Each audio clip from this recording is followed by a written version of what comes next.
Picture this. You're standing on the shores of Lake Taupō, clear blue water, forested hills, steam rising gently from the earth. It feels peaceful, timeless.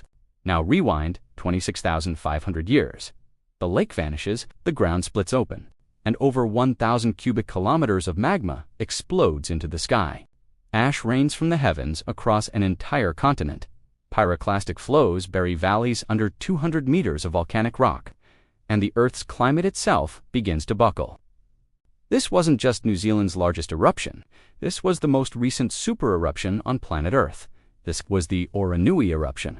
The Oruanui Eruption didn't just reshape New Zealand. It rewrote the landscape, poisoned ecosystems, altered river systems, and likely influenced global climate during the last ice age. Today, the scars of that eruption are hidden beneath one of the most beautiful lakes on Earth.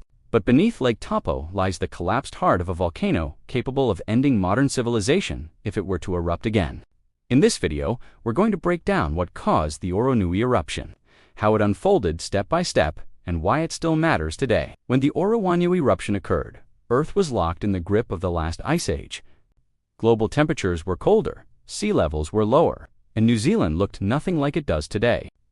At the center of the North Island sat a massive volcanic system, the Taupo volcanic zone, where the Pacific plate was being forced beneath the Australian plate, melting rock deep within the crust. For thousands of years, rhyolitic magma, thick, silica-rich, and extremely explosive, accumulated underground. Pressure built. Gas became trapped, and eventually the system crossed a critical threshold. The stage was set for an unparalleled catastrophe. The Oruanui eruption didn't happen all at once. It unfolded in at least 10 distinct phases, identified today by layers of tephra preserved across New Zealand. Early phases involved violent phreatomagmatic explosions where magma interacted with water, fragmenting it into fine ash. Imagine eruption columns punching tens of kilometers into the atmosphere, so high they reached the stratosphere. Ash didn't just fall nearby, it spread over the entire North Island and beyond, even reaching the Chatham Islands, which are 1,000 kilometers away. It was a clear warning of the power building beneath the surface. But this was only the beginning. As the eruption intensified, the magma chamber began to empty faster than it could be supported. The ground above it collapsed, and when it did, all hell broke loose. More than 1,170 cubic kilometers of material was expelled. That's about 430 cubic kilometers of ashfall, 320 cubic kilometers of pyroclastic density currents, and 420 cubic kilometers of material collapsing into the caldera. To put that into perspective, this was enough eruptive material to bury the entire United States under several meters of ash. Pyroclastic flows, those superheated avalanches of ash and gas, raced across the landscape at hundreds of kilometers per hour, obliterating everything in their path. Entire valleys were filled, forests were instantly erased, the land itself was flattened and reshaped. In some regions, the deposits of hot ash and rock, known as ignimbrite, piled up to 200 meters thick. The scale of destruction is almost impossible to comprehend. As the magma chamber emptied, hundreds of square kilometers of land collapsed inward, forming a massive caldera, the foundation of what would later become Lake Taupō. But the destruction didn't end when the eruption stopped. The collapsed terrain blocked natural drainage systems, causing water to pool behind newly formed volcanic dams.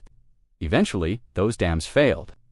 Around 22,500 years ago, a catastrophic outburst flood tore down the Waikato River system, releasing an estimated 60 cubic kilometers of water in a single, terrifying event. The flood was so powerful, it hurled boulders 10 meters wide downstream for tens of kilometers. Entire river courses were permanently altered, forever changing the face of the island. Eruptions of this scale don't stay local. The Oruanui eruption injected enormous quantities of ash and sulfur aerosols into the stratosphere, enough to cool the planet and disrupt climate systems. Acid rain would have devastated ecosystems far and wide. Water sources were poisoned. Habitability across much of New Zealand completely collapsed. While humans may not have been present locally, the eruption likely contributed to global climatic instability during an already fragile Ice Age world. We know that smaller eruptions in recorded history have triggered famine, disease, and social collapse.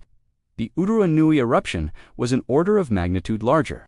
And yet, out of that devastation came something extraordinary. Over thousands of years, the caldera filled with water, forming Lake Taupō, the largest freshwater lake in all of New Zealand. What was once a vision of hellfire is now a place of calm, beauty, and life. The forests returned, the rivers carved new paths, and today it's a paradise for boaters, hikers, and tourists. But the magma chamber beneath Taupo is not dead. It is dormant, and it is still being watched very, very closely.